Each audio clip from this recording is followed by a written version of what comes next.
እነዚህን 3 ጥያቄዎች በጭራሽ ሴት ልጅን መጠየቅ የለብህም። ሶስተኛው በጣም አስገራሚ ነው።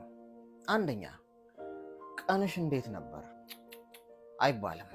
በጭራሽ ቀንሽ እንዴት ነበር ብላ አትጠይቅ። ሲጀመር ጥያቄው አዝግ ጥያቄ ነው። ይህን ጥያቄ በጣም በተሻለና ስማርት በሆነ መንገድ ልጠይቃት ትችላለህ። ለምሳሌ በውሎሽ ውስጥ በጣም አስገርሞሽ ያለፈ ጉዳይ ምን ነበር?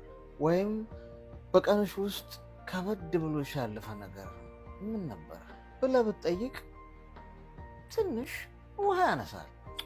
ሁለተኛ ለምንድን ነው ሲንግል የሆንሽው? በጭራሽ እንደዚህ ብለህ እንዳትጠይቅ።